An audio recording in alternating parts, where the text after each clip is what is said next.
Mixed feelings about my boyfriend's anime girls addiction.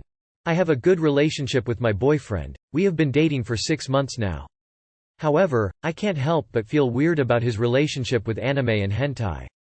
From the start, I knew he liked anime and that's one of the reasons we became close. However, now that I'm getting closer to him, I can't help but realize how much of a bigger sexual role anime plays in his life.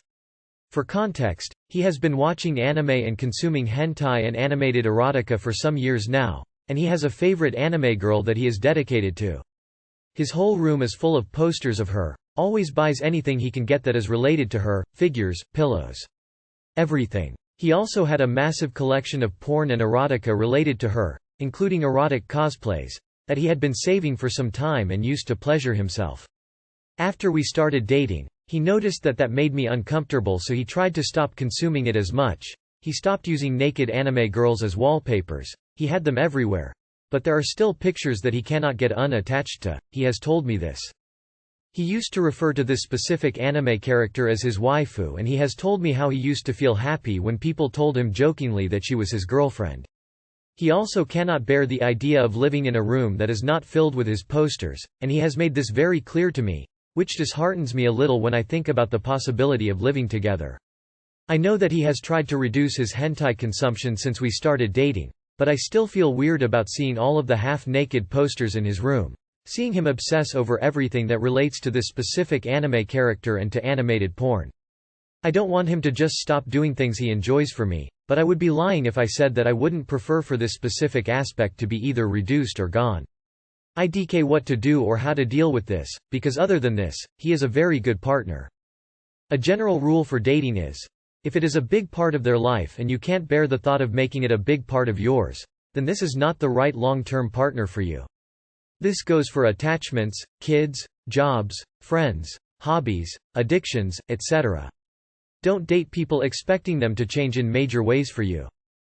Girl, he likes 2D bitches and you're 3D. It's doomed.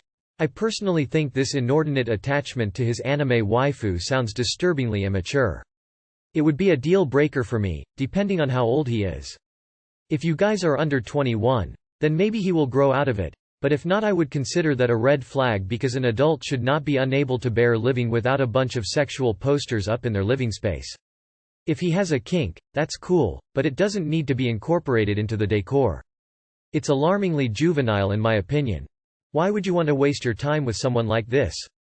I'm shocked this guy got a girlfriend in the first place. Run. This would be a deal breaker for me.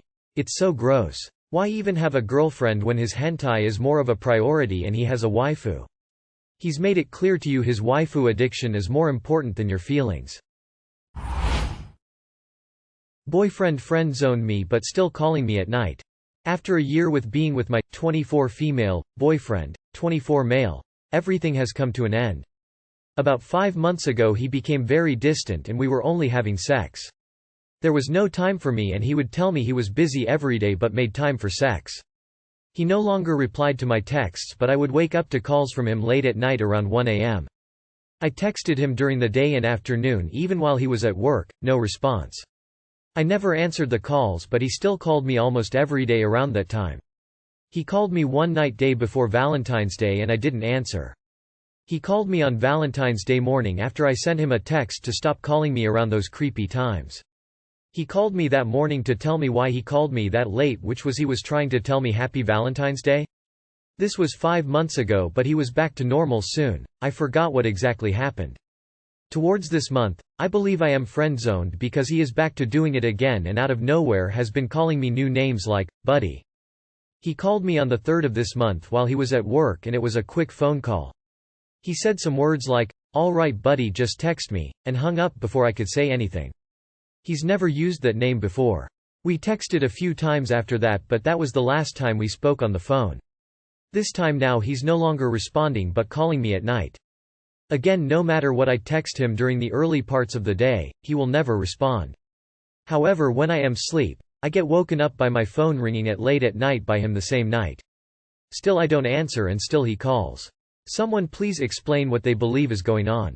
He probably is already dating someone, and calls you, buddy, so the girlfriend wouldn't suspect it's a call from a girl. I had a male colleague who was very flirtatious towards any woman, to be honest, but when his girlfriend would come to his workplace he suddenly would call them, bro, lying face. You are not in the friend zone. You are in the booty call zone. Stop having sex and put I'm on, do not disturb, sending him right to voicemail. He's your ex and is trying to use you for a sneaky link. I'm sorry to say this, but it sounds like you are the other woman. He keeps calling you at night and waking you up. There's no way it's an accident. Block him already. Don't let him use you. Father-to-be of my child, M32, won't stop speaking to lady, F25. I found hidden texts from I've, F30, been with my partner for 2 years. We do have some trust issues but I'm working hard on them. I thought he was as well. Recently I saw a text on his phone from a lady he's spoken to before. I had asked him to stop messaging as she's not a friend and it made me uncomfortable. The text said something along the lines of, "Sorry I missed you, I was asleep." This was the only text and I checked there was no outgoing calls etc.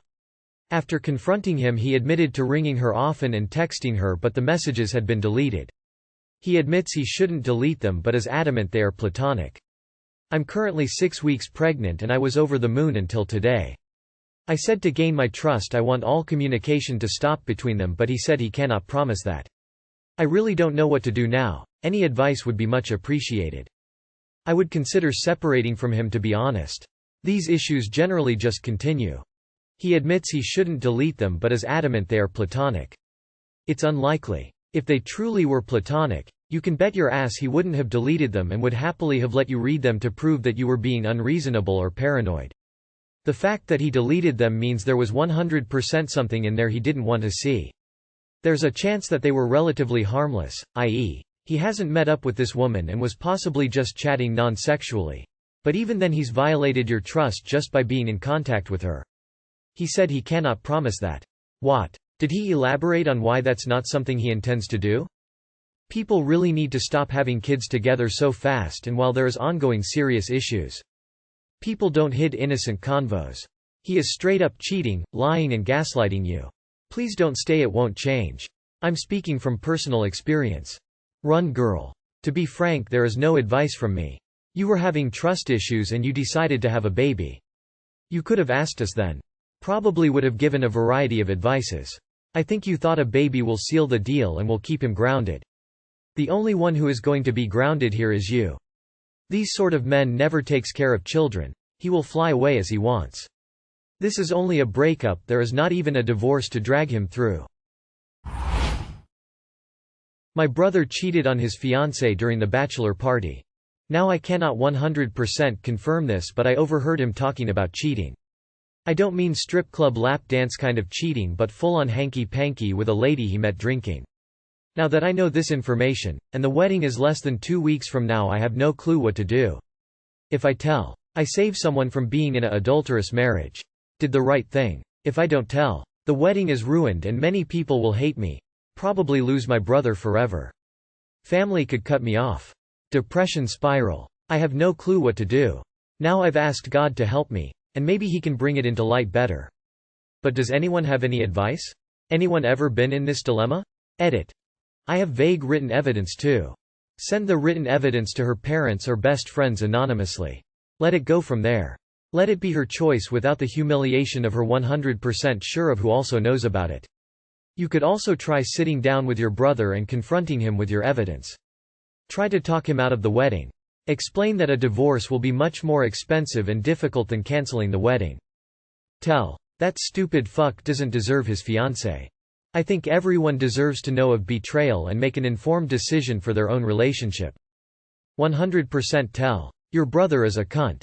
Never ever side with a cheater. You have no evidence. Maybe talk to your brother, but man, you won't be ruining a marriage or a party. Someone did that by cheating and getting caught. Two separate things. Both are needed to get to cancel the wedding and bring the shit down. Based off of your post, I'm guessing you're Christian? When I was in the church, people always capitalized the name of God and pronouns to show respect. I don't know if other religions also do this. Even though I'm not really religious anymore, I found a verse that I think applies to your situation. 1 Peter chapter 3 verse 14. But even if you should suffer for what is right, you are blessed. Do not fear their threats, do not be frightened. I know this might not help very much and that throwing away fear is extremely difficult. I myself have anxiety and doing things that scare me is very taxing. But since you have prayed about it some, I hope I was able to provide the type of advice you're looking for.